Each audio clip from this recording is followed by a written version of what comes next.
بسم اللہ الرحمن الرحیم۔ آپ خالد اقبال یوٹیوب چینل دیکھ رہے ہیں۔ ناظرین، میری یہ ویڈیو ذرا طویل ہوگی کیونکہ اسرائیل اور ایران کی جنگ کو سمجھنے کے لیے کچھ وقت چاہیے، کیونکہ بظاہر جو آپ کو وجہ نظر آ رہی ہے جنگ کی، اصل وجہ وہ نہیں ہے۔ اصل وجہ جاننے کے لیے میں آپ کو سجیسٹ کروں گا کہ آپ میری پچھلی ویڈیو ضرور دیکھیں جو میں نے 16 جون کو اپلوڈ کی تھی۔ ایران اسرائیل جنگ آہستہ آہستہ میری پچھلی ویڈیوز میں بتائے گئے نکات کی طرف بڑھ رہی ہے۔ آپ سب غور فرمائیں تو سمجھ جائیں گے کہ بھارت اور پاکستان کے درمیان جنگ کا خطرہ چند دنوں میں ختم ہو گیا۔ خطرہ ختم ہونے کی وجہ پاکستان کی جنگی کیپیبلٹیز، کیپیسٹی اور پریپیئرڈنس کو چیک کرنا تھا۔ اس کا آرکیٹیکٹ وہی تھا جو اس وقت اسرائیل اور ایران کی جنگ کا ہے۔ اب جو کچھ آپ کو دنیا میں مذاکرات نظر آ رہے ہیں اور جو سٹیٹمنٹ نظر آ رہی ہیں وہ حقائق سے مطابقت نہیں رکھتی۔ پاکستان کے سلسلہ میں بھارت صرف ایک پپٹ تھا۔ اس بزدل پپٹ کو یقین دلایا گیا تھا کہ اسرائیل کے ماہرین تمہارے ساتھ ہوں گے، تم اس خطہ میں ہمارے نمائندے ہو۔ مودی بھی انتہائی رونق سے پاکستان کو دھمکیاں دیتا ہوا پاکستان پر چڑھ دوڑا۔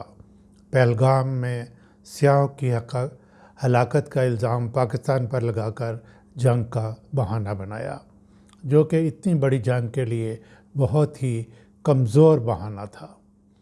پاکستان نے غیر جانبدارانہ تحقیقات کے لیے اپنے آپ کو پیش کیا تو دنیا کے تمام ممالک، خاص طور پہ یورپین ممالک نے بھارت کی باتوں پہ یا پروپیگنڈے پہ یقین نہیں کیا۔ بہرحال اس نے حملہ کر دیا تو اس ساری پلاننگ کے آرکیٹیکٹ کو شدید مایوسی ہوئی جب پاکستان نے بھارت کے 6 جنگی جہاز مار گرائے، جن میں 3 فرانسیسی رافیل تھے، جن کو پہلی مرتبہ گرایا گیا۔ اس سے پاکستان کو بہت فائدہ ہوا۔ دنیا سمجھ گئی کہ یہ ملک ٹیکنیکلی بہت مضبوط ہے۔ اس نے جنگی جہاز کیسے گرائے، یہ سب مہمہ ہے۔ کون سی ٹیکنالوجی استعمال کی گئی؟ بھارت چیختا ہوا اپنے آقاؤں کے پاس پہنچا کہ ہم پاکستان کے ساتھ نہیں لڑ سکتے، جنگ بندی کروائیں۔ ٹرمپ نے جنگ بندی کروا دی اور اب ہمارے army chief field marshal general Munir صاحب کو بلایا ہوا ہے شکریہ ادا کرنے کے لیے۔ یہ 2 گھنٹے کی ملاقات ہے، اس پہ میں انشاءاللہ اگلی ویڈیو میں بات کروں گا۔ بھارت اور پاکستان کی جنگ بڑی سطح پر کروانے کے آرکیٹیکٹ ڈپریشن کا شکار ہیں۔ انہوں نے چند ہفتے بھی انتظار نہیں کیا اور اپنے مقاصد کو دوسری طرف سے حل کرنے کے لیے ایک دوسری جنگ شروع کروا دی، یعنی اسرائیل اور ایران کی جنگ۔ جس طرح پاکستان اور بھارت میں جنگ شروع کروانے کی کوئی فوری وجہ نہ تھی، اسی طرح ایران اور اسرائیل کے جنگ کروانے کے لیے اس وقت کوئی فوری وجہ نہیں ہے۔ ایران اپنی نیوکلیئر کیپیبلٹیز پر بات چیت کرنے کے لیے تیار تھا اور ہے، اور وہ مسلسل کہہ بھی رہا ہے۔ وہ بار بار کہہ رہا تھا کہ اس کی یورینیم انریچمنٹ صرف پیسفل مقاصد کے لیے ہے۔ اس کے باوجود اسرائیل نے یہ پلی لے کر ایران پر حملہ کر دیا کہ وہ ایران کی یورینیم انریچمنٹ کیپیسٹی کو بالکل تباہ کر دے گا، کیونکہ اس کو خطرہ ہے کہ اس سے وہ ایٹم بم بنائے گا اور وہ ہمارے اوپر استعمال کرے گا۔ ناظرین، آپ غور فرمائیں، ایک ایسا ملک جس نے خود ایٹم بم بنا رکھا ہے، وہ بغیر کسی اتھارٹی کے ایک قدیم اور بڑے ملک کو منع کر رہا ہے کہ تم یورینیم انریچمنٹ کی بات ہی نہ کرو۔